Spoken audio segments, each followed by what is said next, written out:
Hello மக்களே, வணக்கம். இன்னைக்கு எதை பத்தினா, ஒரு செயின் ஸ்மோக்கர் அவர் சிகரெட் குடிச்சு சிகரெட் தள்ளுறதுல ஊதி தள்ளுறதுல பெரும் புள்ளி. ஒரு நாளைக்கு 10-12 சிகரெட் ஊதி தள்ளிடுவார். கோயம்புத்தூர்ல நாங்கள் பழைய வீட்டுக்கிட்ட இருந்தவர். அவரு பேர் ராஜேஷன் பேரு. அவங்க ஒய்ஃப் பேரு சுவாதி. அந்த பொண்ணு என்கிட்ட அடிக்கடி பேசும். லவ் பண்ணி தான் மேரேஜ் பண்ணிட்டாங்களாம். அக்கா, எங்க ஹஸ்பண்டு அவரோட கதையை சொல்றேன் கேளுங்க அப்படின்ட்டு என்கிட்ட அடிக்கடி வந்து சொல்லுவாங்க. ஃப்ரீயா இருக்குள்ள பேசின்னு இருப்போம். அந்த பொண்ணு லவ் பண்றப்ப நிறைய சிகரெட் குடிச்சிட்டு தான் இருந்தாரா. அப்ப லவ் பண்றப்ப அது எதுவும் கேட்கல. ஆனா கல்யாணம் பண்ணதுக்கு அப்புறம் கேட்டா, ஏங்க இப்படி குடிக்கிறீங்க, நிப்பாட்டுங்க, சிகரெட் உடம்பு கெடுதல்னு கேட்கலாம். ஏன் நான் லவ் பண்ணக்குள்ளேயே நீ குடிச்சு கேட்க வேண்டியது, அப்ப ஏன் கேட்கல, இப்ப கேட்கறேன்னா இப்ப பொறுப்பு வந்துடுச்சு, அதனால நான் கேட்கறேன்னு அந்த பொண்ணு சொன்னாலாம். அவர் அப்பயும் கேட்கல. பேரண்ட்ஸ் சொன்னாங்களாம், அப்பா அம்மா சொன்னாங்களாம், அப்பயும் கேட்கல. அவர் அப்படிதான் ஒரு நாளைக்கு 10-12 சிகரெட்டுக்கு ஊதி தள்ளுவாரு.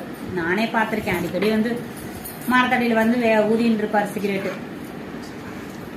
அப்புறம் வந்து ஒரு வருஷம் இருக்கும். அந்த பொண்ணு கன்சீவ் ஆனாங்க. ஒரு வருஷம் கழிச்சு அவங்க ஒரு 4-5 வருஷம் எங்க ஆத்து பக்கத்துல இருந்தாங்க குடி. ஒரு வருஷம் கழிச்சு கன்சீவ் ஆனாங்க. அப்புறம் போன் வந்தது, திடீர்னு ஹாஸ்பிட்டல்ல சேர்த்திருக்காங்க அந்த பொண்ணு அப்படின்ட்டு. அப்புறம் அவர் வேக வேகமா போனாராம். வேக வேகமா போய் பார்த்துட்டு அப்புறம் அப்பயும் ஊதின்னு இருக்காரு சிகரெட்டை வேக வேகமா. நர்ஸ் வந்து சொல்றாங்க, உங்களுக்கு ஒரு ஆண் குழந்தை பிறந்திருக்குன்ட்டு. ஆண் குழந்தை பிறந்ததுன்னு சொன்னதுமே உடனே அவர் அந்த சிகரெட்டை கீழே காலில் போட்டு மெதிச்சிட்டாராம். இதுதான் என்னோட லாஸ்ட் சிகரெட்டு, இதுதான் என்னோட லாஸ்ட் சிகரெட்டு.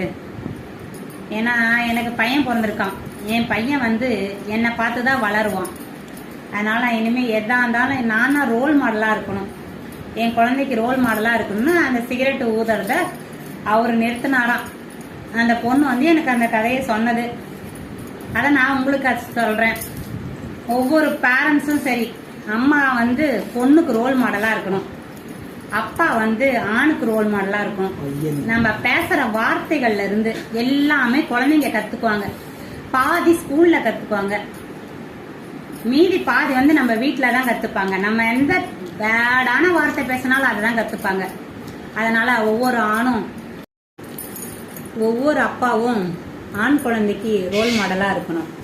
அவங்க கிட்ட தான் கத்துக்கிறாங்க எல்லாமே. ஒவ்வொரு அம்மாவும் பெண் குழந்தைக்கு ரோல் மாடலா இருக்கணும். நன்றி, வணக்கம்.